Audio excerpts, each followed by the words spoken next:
Salut, salut chers fidèles abonnés de la chaîne, cliquez pour gagner. Dans cette vidéo, nous allons parler du halving.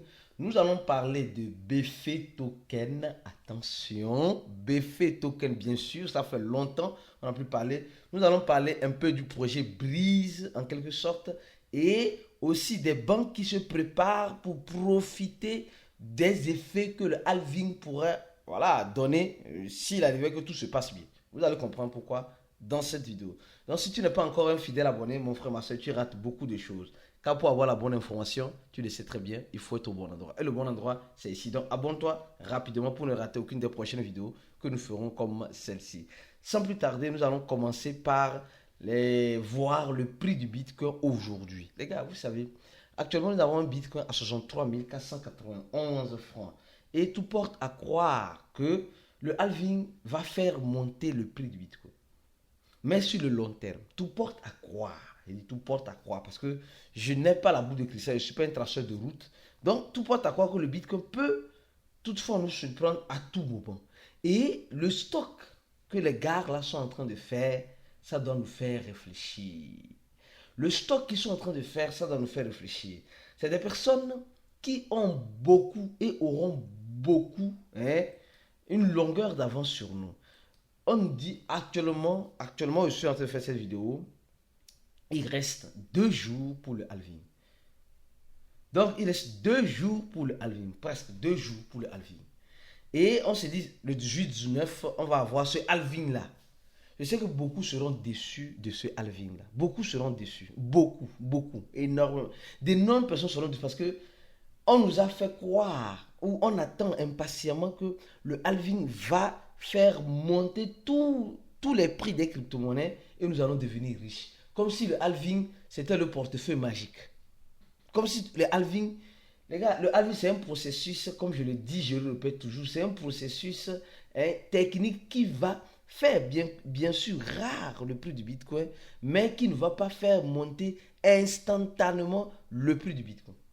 Oui, instantanément, je ne crois pas. À la vitesse lumière, je ne crois pas. Donc, je crois bien que toi qui es ici et que tu es un fidèle abonné, tu comprends déjà que il faut espérer le meilleur et se préparer au pire. Alors, qu'est-ce qui se passe? On a beaucoup de problèmes dans l'écosystème. Nous avons ce problème que peut-être Satoshi Nakamoto, de là où il serait peut-être en train de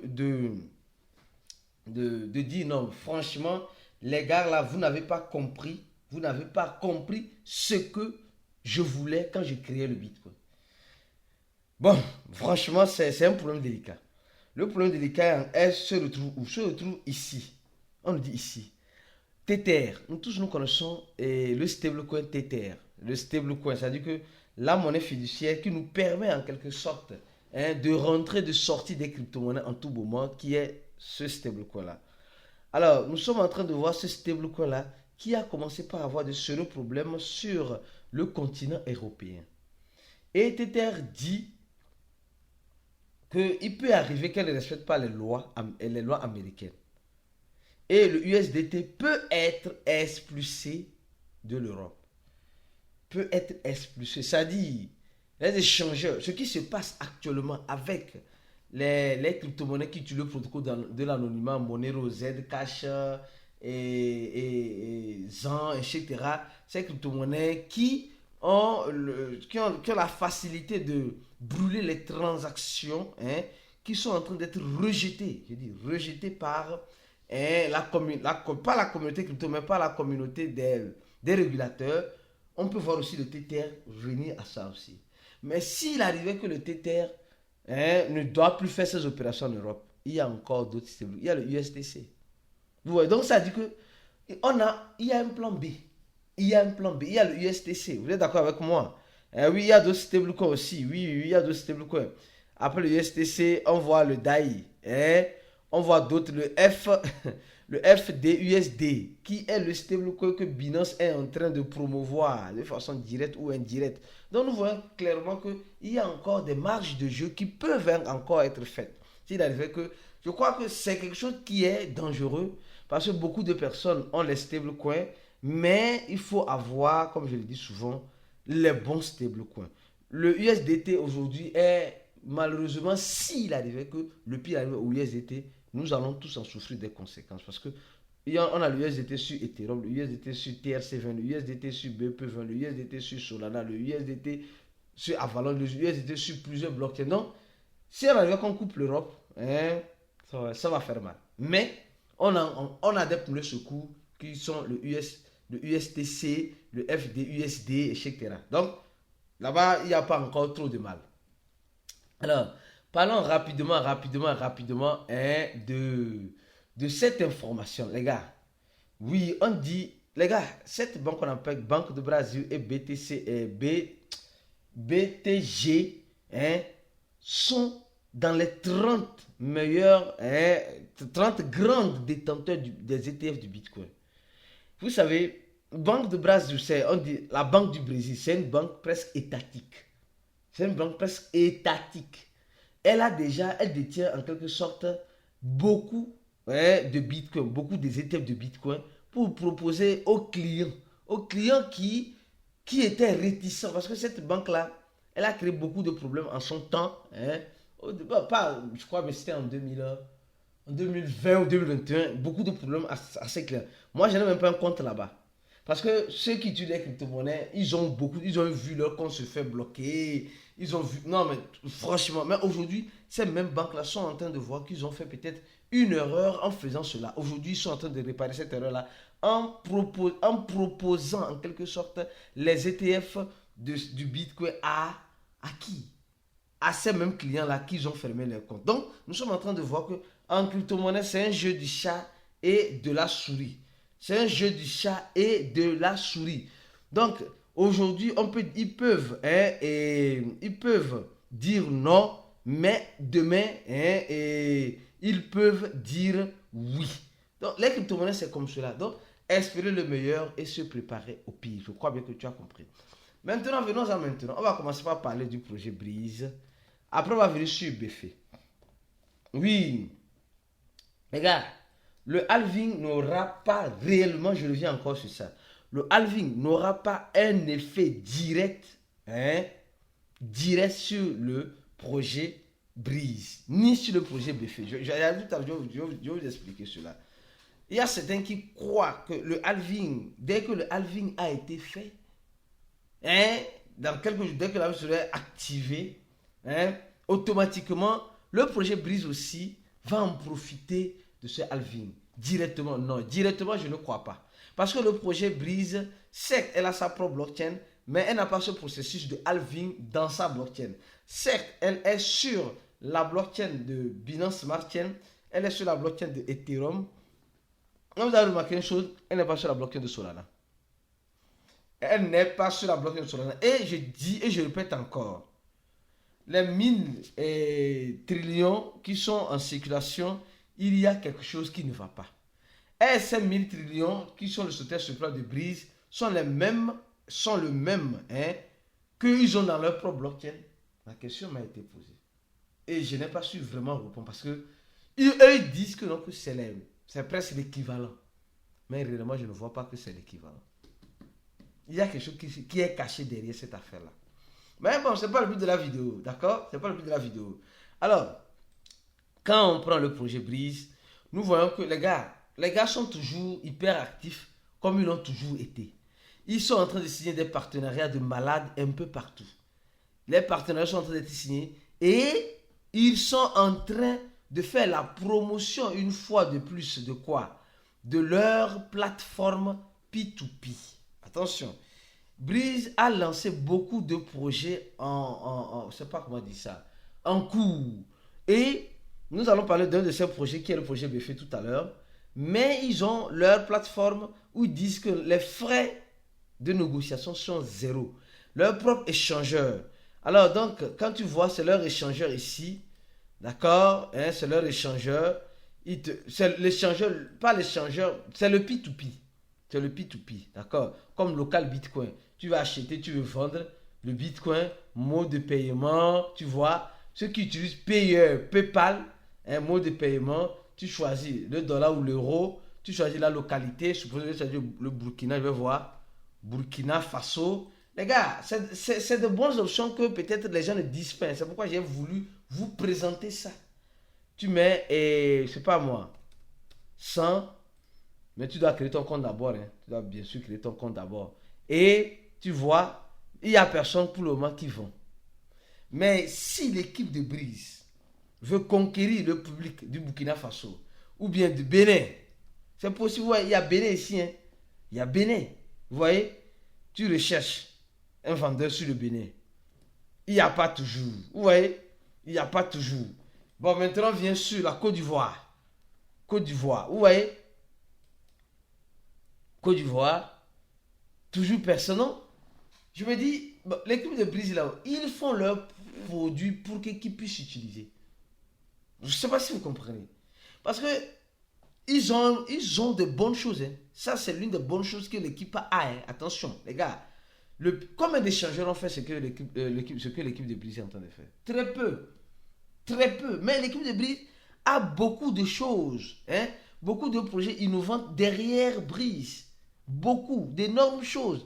Donc, je suis en train de vous montrer certaines fonctionnalités du P2P qui peut, en quelque sorte, hein, faire décoller le projet Brise. Les gars, ça peut faire décoller le projet Brise. Ce P2P là. Voilà, regardez souvent certains de leurs projets. Ça, nous sommes sur ce projet-là. Ils ont leur propre échangeur aussi. Hein. Ils ont leur propre échangeur. Ils ont le P2P, ils ont leur propre échangeur. Donc, ils ont beaucoup de choses, mais je crois bien qu'il manque quelque chose. Peut-être il manque que l'équipe puisse mieux parler autour. Hein. Vous voyez, ils ont le Launchpad, ceux qui veulent être listés sur leur échangeur. Vous voyez, hein, voilà les listings, ils peuvent faire des listings sur leur propre. Non, ils ont beaucoup de choses, mais franchement, c'est comme si eux-mêmes n'arrivent pas à valoriser ce qu'eux-mêmes sont en train de créer. Ça, c'est mon point de vue. Je peux toujours me tromper. Vous voyez? Donc, ils ont leur échangeur, ils ont leur P2P que je suis en train de vous montrer. Tu vois? Il y a plusieurs pays. Hein, il y a plusieurs pays qui peuvent utiliser ça. Hein. Mais les gens ne sont pas peut-être intéressés, je suppose, je sais pas. En tout cas, de toute façon, je vous présente les produits, ceux qui veulent l'utiliser, allez l'utiliser. Alors, je continue lentement et sûrement ma vidéo. Avant de venir sur le projet BF, je tiens à vous dire, les gars sont en train de magasiner, de faire encore plus de stocks, comme vous l'imaginez. Ah oui, ces stocks-là, c'est quoi? Ces stocks-là, c'est, regardez très bien, on nous dit l'une des grandes banques, hein, Estado de l'État. Estado,